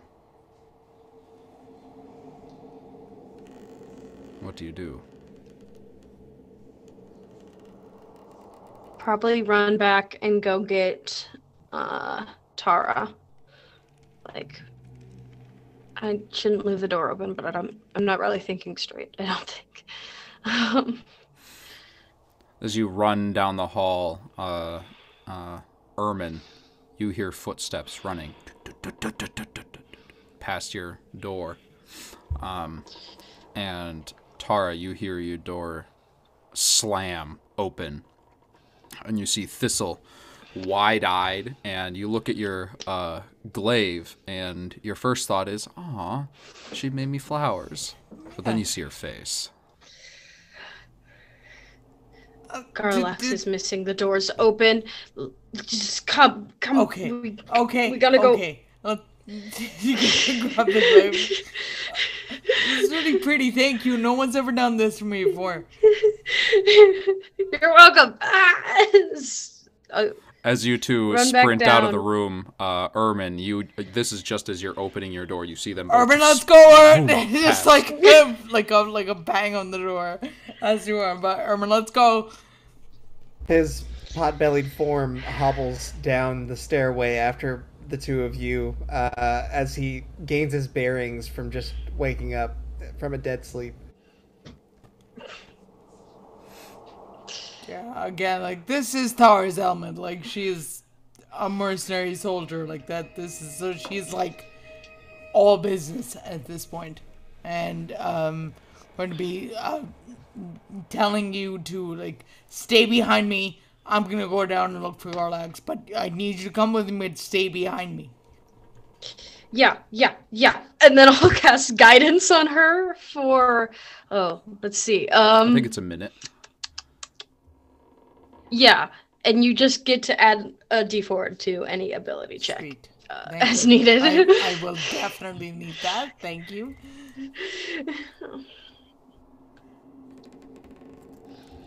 Heading down the ladder. Okay, you have 3 directions to choose from. Make a perception check since you're leading the way. Did we get the benefits of a long rest? Probably not. Yes. Huh? No, you do. Yay. You get the benefits of a long rest. Sweet. And it's I swear it's the last nice thing I'm gonna do this campaign. Ha ha! Thank you.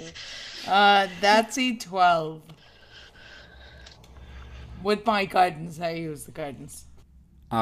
With a 12, you can see the same 2 curving ones as if it goes in a giant circle around the temple.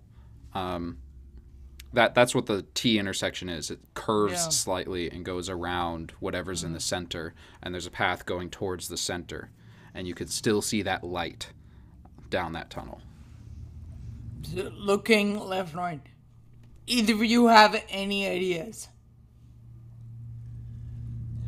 I would suggest that we go in the direction where you saw the light last. Light was right in the center, right? Or was it from one of the directions, GM? It was in the center, towards the middle. Right. Thistle, do you have any way to track any creatures or anything like that? If not, we're gonna go right. Because Best thing to do right now is just okay, we're Not, going right to that. not at the moment. I'm just gonna pick a direction and go. All right, and you're going right. quickly as opposed to stealthily? Yes. All right. Going to find Garlax as fast as possible. Your footsteps echo off the walls of this fucking tunnel. know we're here already. It's fine. And all of you trying your best to keep up with Tarabai, who's surprisingly fast for her size. The tunnel continues to curve around, and you can see another ladder and another direction inwards. Okay. And as you get to that intersection, you look left inside, and you can see the light, the same light, down that tunnel. That's the ghost. That's the ghost. This is what I was waiting for. I'm gonna cast Detect Good and Evil. What's the range on that? I know it's a radius around you. Ooh. I thought it was 60, Give me a second. maybe. What a good spell to have for this. Yeah, for the duration, you know if there's an aberration, celestial, elemental, fey, fiend, or undead within 30 feet around you, as well as where the creature is located. Okay. Similarly, You get this you know up if instead there's of... Yeah, you get this up instead of Detect Magic, and you don't get any pings. But that light is further away. It's not inside your radius. Sorry, you also can tell a place has been consecrated or desecrated. Magically. Ooh. A place or object. Not within 30 feet. Okay. well, Let's well. keep. We should keep moving then. Go further in. Wait, we're following the light right now. Mm-hmm. Oh no. Oh no. go towards Are we the light. following the light? Okay. I guess Tara made her wisdom save. There's no reason for her to think there's no reason not to follow the light. All my favorite stories involve the main characters going towards the light. Nothing bad can come of this. Especially when you don't have dark vision. Thank God for the light.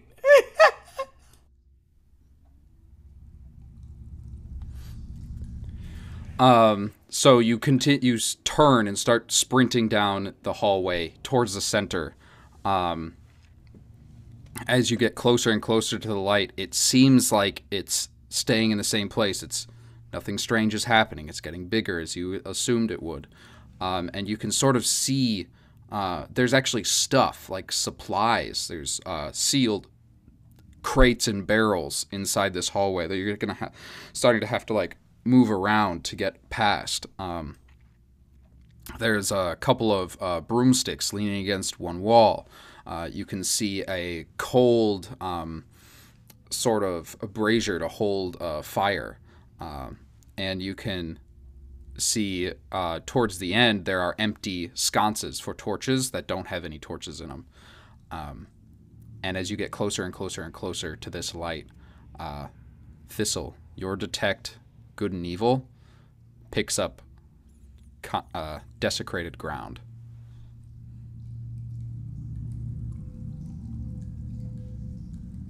Okay.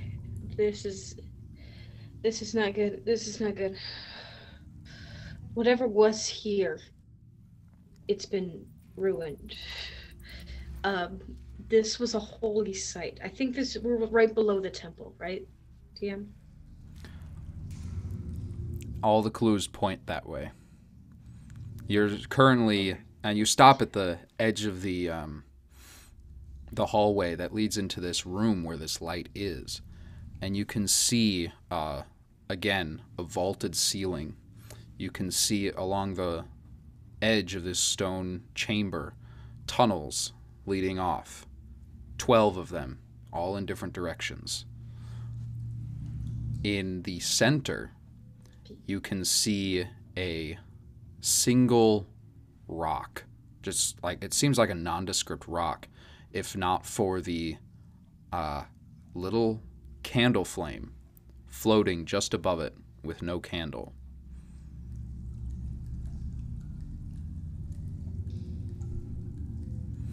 Whoa. So there's flame but no candle? Mm-hmm.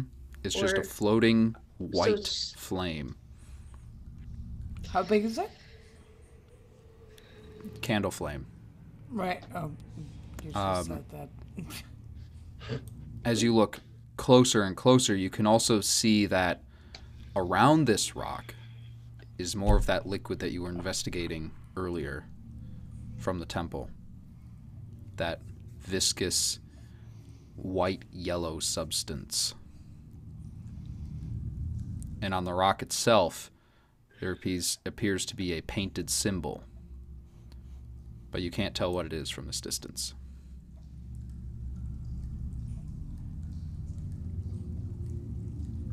Whatever was here was holy ground, and it's been ruined.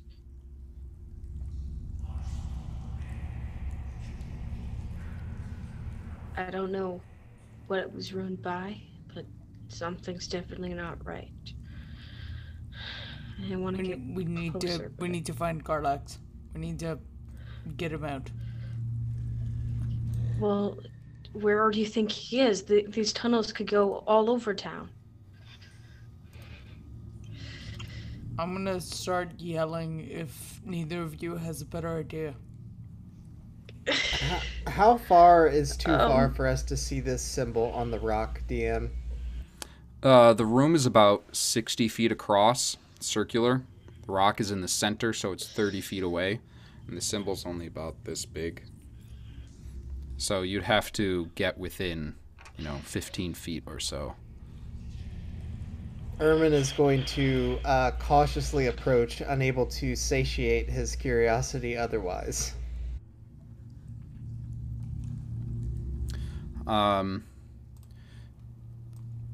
You continue into the room, and Thistle and Tara watch you do this. Thistle and Tara, are you doing anything while he walks away from you towards this rock? Following. I'm gonna follow. Mm-hmm. I think I'll follow, very delicately behind, one step at a time. Yeah.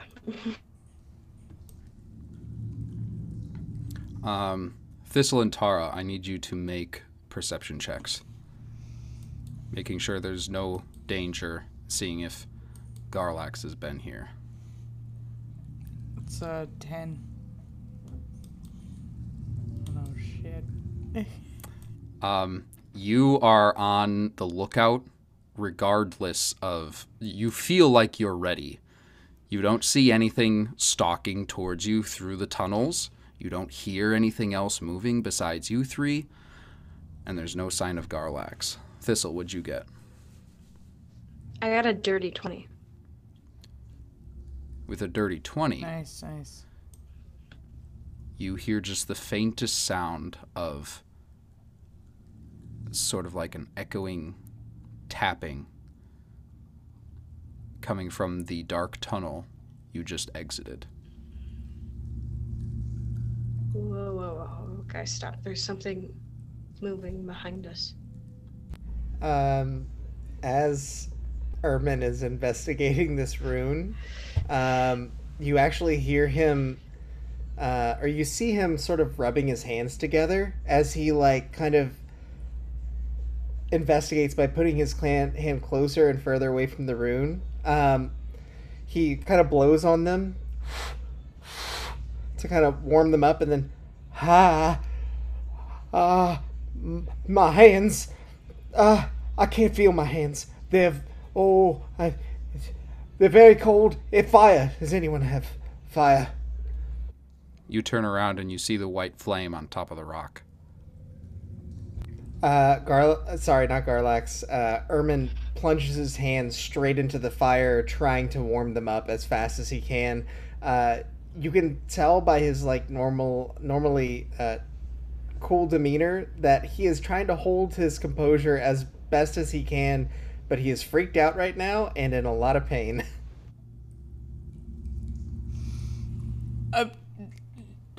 Don't put your hands in the fire. Don't put your I'm trying to pull him back.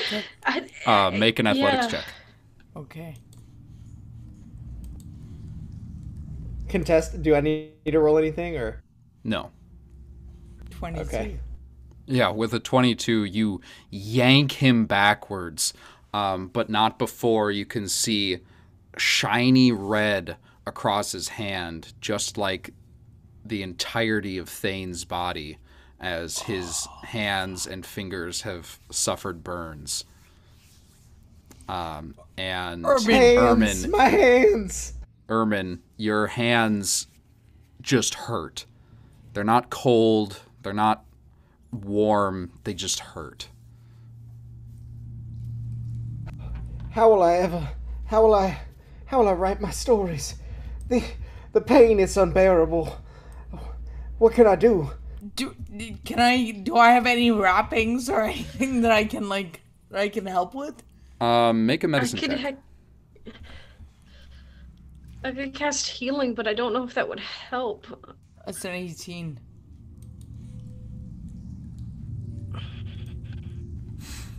With an 18, yes.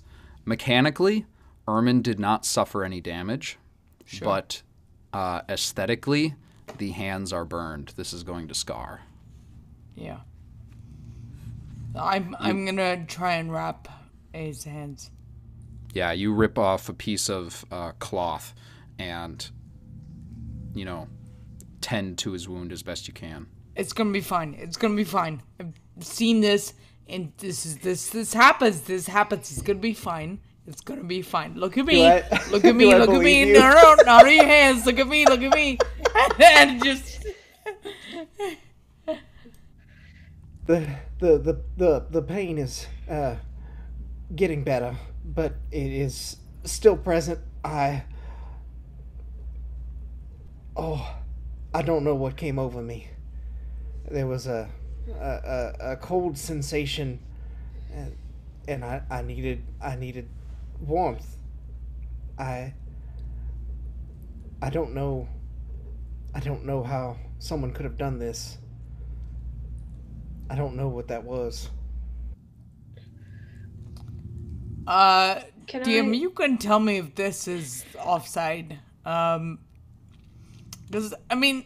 Tarvai's not super bright, so I'm okay for the answer to be no on this. But is there any way that Tarvai is connecting what has just happened to Ermin's hands to everyone wearing gloves and Thane being burned, and like any of that stuff in the town?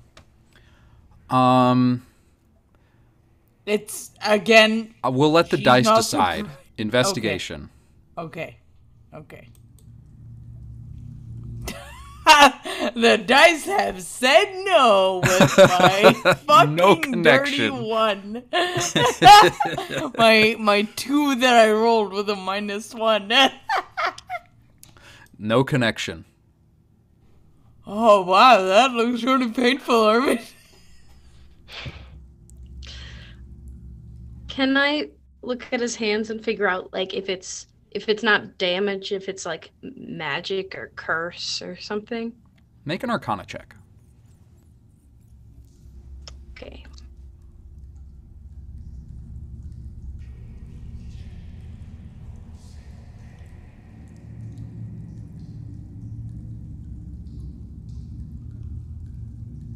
Six, 16. It appears to be superficial damage. There's no loss of function in the fingers. There's no residual magic, and there's no residual detect good and evil either. You're not actually hurt. It's like a false pain you're feeling. To Well, clarify, I'm gonna look at the flame. the burn definitely happened. It just wasn't so bad that, there's going to be lasting damage other than scar tissue. Yeah, your pain it will go. You'll use your hands again. Well, I thank you. I I hope I have a chance to use my hands again. I fear this danger may be more real than I realized.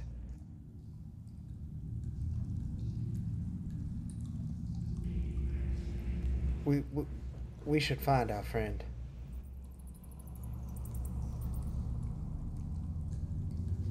Am I still hearing that sound? That sound, the tapping from the hallway, Yeah. is getting louder.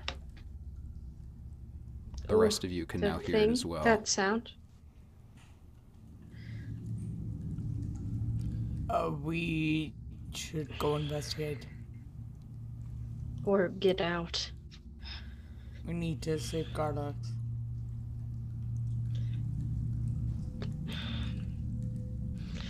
By all means, if someone else would like to investigate, I think I've done enough. Yes. Can you, and I will head to it, I will say to Thistle and Erwin, stay here. I will call for you if I need you. I'll do another guidance. Stay out of harm's way. I'll do another guidance on you. And a bardic inspiration from me. Hooray! Encounter my terrible rolls. I'm gonna need them. I'm gonna need both of them. And I will, I'm gonna follow the tapping. As you lower your glaive and you start slowly walking towards the hallway you came out of, the hallway with the tapping in it, the tapping suddenly stops before you get in. And you see a blur of movement. Whoosh! And I need to know all of your ACs. 16. 14.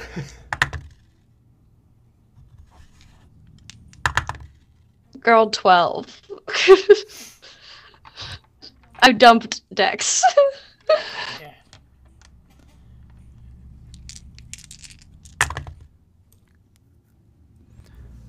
Those are some big thuds. Every single one of you takes 8 points of slashing damage and 5 points of psychic damage as a blur of motion.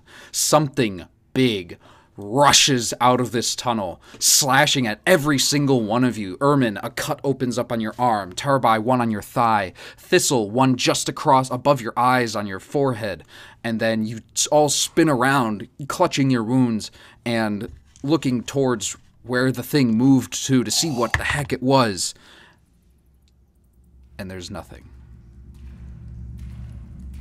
And at this point, I would like to say roll initiative, but instead, that's where we'll call it for tonight. Oh, man. Oh, fuck. Ermin has officially freaked. Oh, All right. god damn.